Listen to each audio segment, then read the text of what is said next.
Olá a todos e bem-vindos de volta. Aula 7 sobre geometria plana. Dessa vez nós vamos falar sobre quadriláteros notáveis. Nós já estamos nessa parte do curso, quase na metade do curso. Nós já falamos sobre alguns conceitos muito importantes em geometria, né? E para essa aula sobre quadriláteros notáveis eu recomendo fortemente que vocês voltem na aula sobre triângulos, para terem uma ideia de como são formados os quadriláteros, tá? Como eu disse na aula de triângulos, muitas das figuras planas em geometria são formadas por triângulos. E essa aula vamos dizer que é um complemento, né? Quando se pensa em quadriláteros, logo a gente pensa em quadrado, né? Que é a forma mais assim badalada de quadriláteros que se tem em geometria plana, mas nós podemos ter também trapézios, nós podemos ter também losangos, nós também podemos ter paralelogramos quaisquer, né? E por aí vai. Esses seriam os 4 tipos básicos de quadriláteros, esses então seriam os quadriláteros notáveis, né? E é o tema da nossa aula de hoje. Vamos discutir conceitos e nomenclaturas. Basicamente, nós vamos tratar de quadriláteros como 4 pontos, né, no mesmo plano. E para que não haja dúvida, voltem na aula primeira do nosso curso de geometria plana sobre a definição de plano. 3 pontos definem um plano, só que se nós tivermos um quarto ponto, esse ponto ele pode definir um outro plano, né, a partir dos outros 3. Nesse caso, nós vamos tratar de 4 pontos coplanares. Porém, eles não vão ser colineares. Tá? Eles não podem ser colineares. Se os segmentos AB, BC, CD e DA eles se interceptam apenas nas extremidades, isso forma um quadrilátero, que é a figura que nós temos aqui. Essa figura AB, BC, CD e DA, ou AD.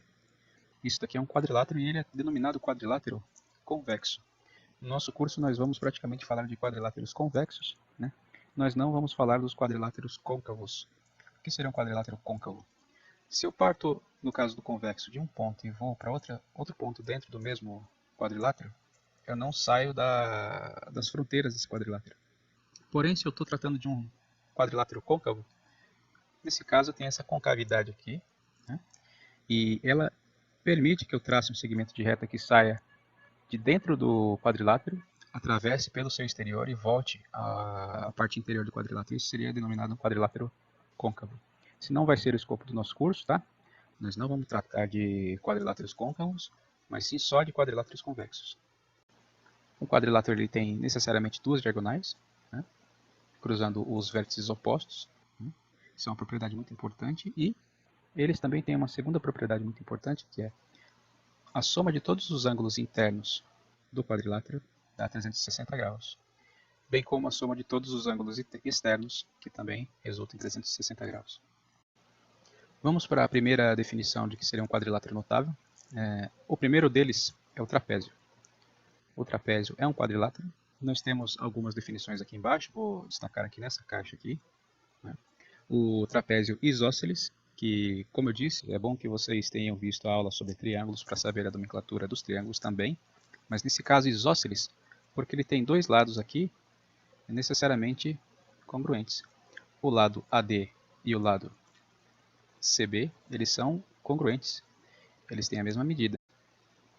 Nós temos aqui também o trapézio escaleno, nenhum lado é equivalente a nenhum outro lado, então ele tem todos os lados diferentes entre si, então esse é o trapézio escaleno. Outro tipo de trapézio escaleno está definido aqui. E nós temos também o trapézio retângulo, que ele lembra um pouco o triângulo retângulo, né? Ele tem esses dois ângulos aqui, necessariamente ele vai ter esses dois ângulos aqui retos, tá? Porque um é consequência do outro, né? Por ele ter obrigatoriamente dois lados paralelos, então eu vou chamar este daqui de base inferior, base superior, ou base primária, base secundária, ou tanto faz. São as duas bases do trapézio, nesse caso, e elas são obrigatoriamente paralelas, tá? O lado AB ele é paralelo ao CD, ou então o AD seria paralelo ao BC. Um trapézio ele necessariamente tem dois dos seus lados paralelos. O paralelogramo, que é um caso especial do trapézio. No trapézio nós tínhamos um par de lados paralelos. Nesse caso nós vamos ter os 4 lados paralelos 2 a 2. Os lados opostos são paralelos, é o que está sendo dito aqui.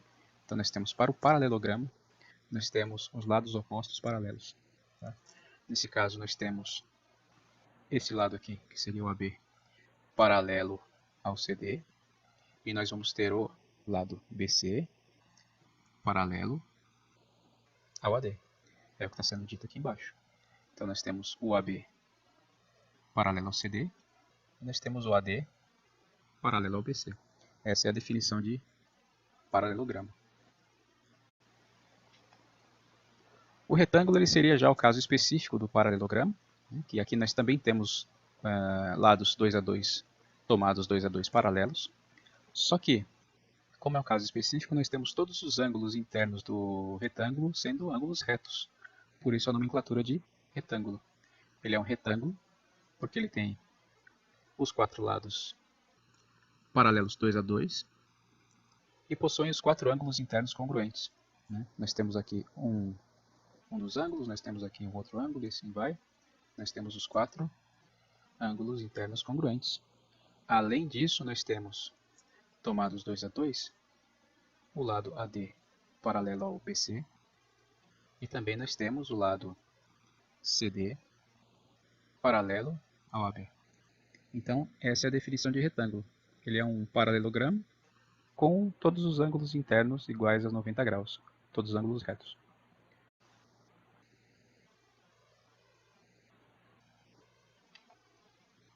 Temos aqui a definição de losango, que seria um losango.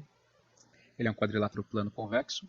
E ele vai ser um losango se ele tiver os quatro lados congruentes. Nesse caso, eu não estou me importando muito com os ângulos internos, eu simplesmente estou dizendo que ele tem os quatro lados iguais. Ele tem os quatro lados iguais, por isso ele é um losango. Né? Eles têm a mesma medida de lado. Né? E notem que se um desses ângulos fosse de 90 graus, obrigatoriamente todos os outros seriam também. Porque é como se fosse uma armação. Quem já empinou pipa, já sabe como que funciona o esquema das varetas do pipa, né? A gente amarra simplesmente e depois vai dando a forma. Nesse caso, se eu colocar um dos ângulos aqui igual a 90 graus, vamos supor que seja esse ângulo aqui igual a 90 graus, ele vai necessariamente formar um quadrado. E o quadrado é a próxima figura a ser estudada. O quadrado é um quadrilátero plano convexo, e ele vai ser quadrado se possuir os quatro ângulos congruentes e os quatro lados congruentes. Então, por isso que ele é o primeiro caso, ele é o mais estudado, porque ele é o mais específico de todos. Geralmente a gente começa falando sobre a área do quadrado e retângulo, mas a área do quadrado é a mais simples que tem. Mas para se definir como um quadrado, nós precisamos ter obrigatoriamente os quatro ângulos congruentes e os quatro lados congruentes. Tá? Por isso que nós temos aqui a definição de quadrado. Este lado é igual a este, que é igual a este, que é igual a este. E nós temos também os quatro ângulos retos aqui. E isso define um quadrado. Tudo bem? Ele é o caso mais específico de quadrilátero. Num trapézio qualquer, nós temos essa definição, essa propriedade muito importante, de que a soma dos lados paralelos, eles têm a soma igual a 180 graus. Tá? Então vamos pegar aqui um exemplo. O ângulo A somado com D, A mais D, ele vai ser igual a B mais C, que vai dar 180 graus. Vamos olhar aqui a figura. A mais D tem que dar 180 graus. A mais D dá 180 graus. Tudo bem?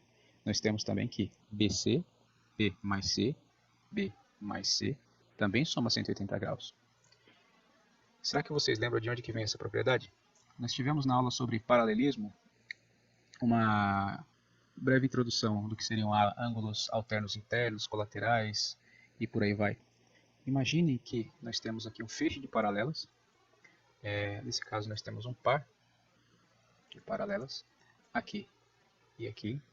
E nós temos algumas transversais aqui. Essa transversal vai ser definida pelo lado AD e essa outra aqui pelo lado BC. Notem que nós temos os ângulos aqui.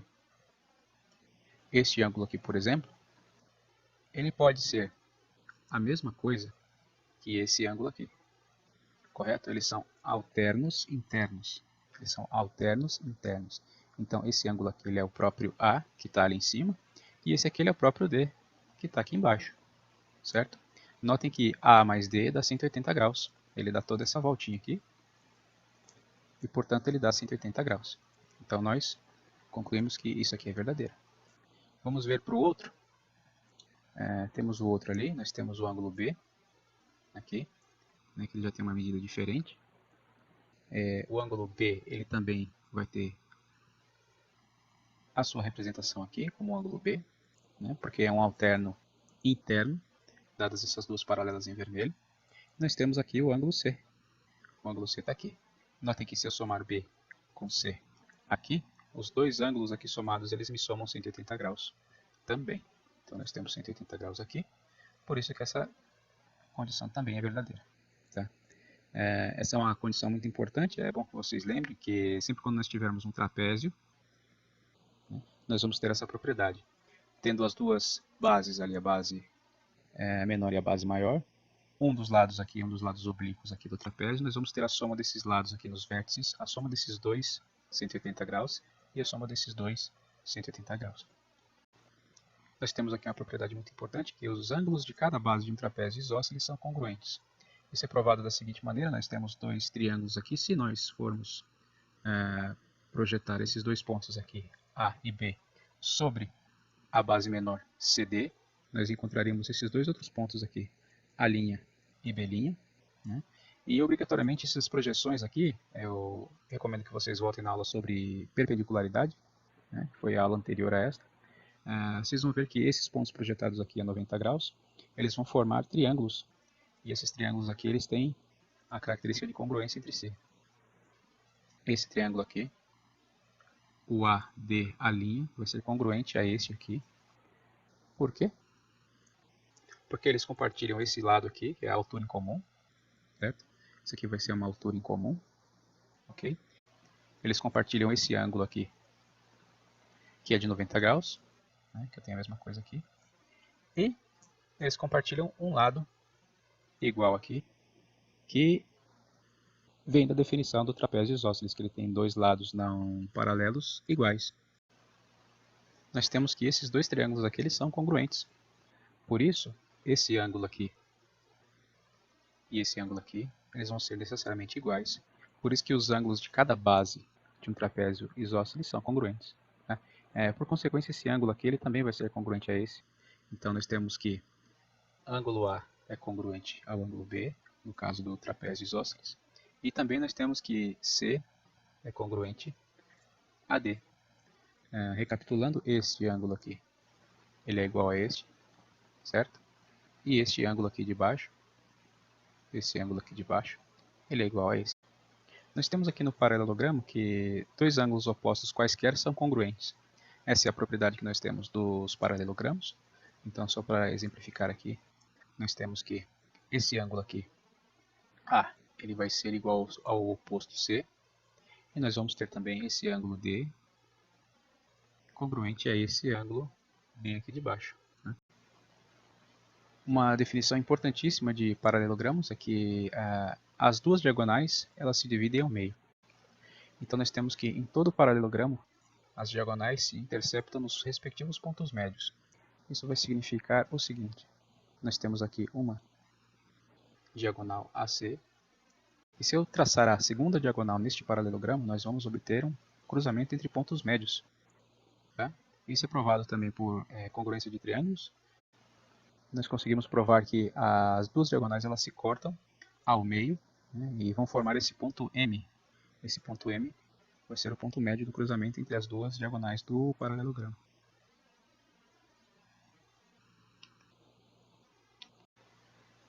E o caso específico seria no paralelogramo retângulo, né, que se nós cruzarmos essas duas diagonais do retângulo, nós vamos verificar que elas se cruzam ao meio e elas também são congruentes. Tá? As duas diagonais do retângulo elas são congruentes. E se elas são congruentes, então necessariamente esse quadrilátero ele é um retângulo. A propriedade mais importante de losangos é que todo losango ele tem, obrigatoriamente, as diagonais perpendiculares. Tá? Essa é uma propriedade importantíssima dentro do estudo de losangos. Nós temos que os quatro lados iguais do losango definem a sua característica principal, né? Mas nós temos que o cruzamento dessas duas retas, que são as diagonais aqui do losango, elas são perpendiculares. E isso também é provado por congruência de triângulos. Tá? Nós temos aqui o cruzamento que vai formar 90 graus. Né? Elas vão obrigatoriamente se cortar ao meio, bem como na propriedade que nós vimos de paralelogramos.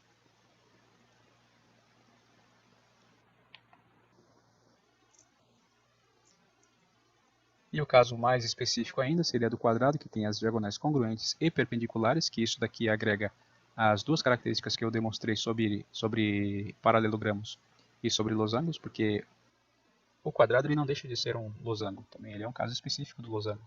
Ele é um caso específico de qualquer quadrilátero. Nisso nós temos que o quadrado ele é o polígono regular que reúne as características principais do que a gente demonstrou agora, né? Que ele tem os quatro lados congruentes, ele tem as diagonais também se cruzando ao meio, as duas diagonais elas se cruzam ao meio, e ainda por cima elas são perpendiculares, elas formam 90 graus. Tá?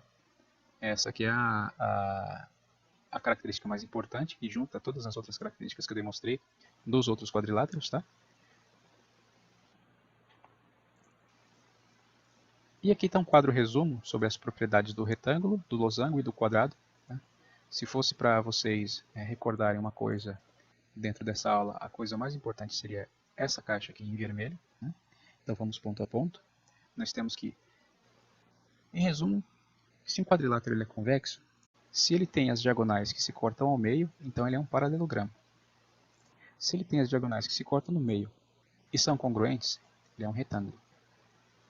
Se ele tem as diagonais que se cortam ao meio e são perpendiculares, então ele é um losango. E se tem diagonais que se cortam ao meio, são congruentes e são perpendiculares, então é um quadrado. Com isso eu concluo a aula de hoje, espero que vocês tenham aproveitado. Se houver alguma dúvida, podem deixar nos comentários e muito obrigado pela atenção. Até a próxima.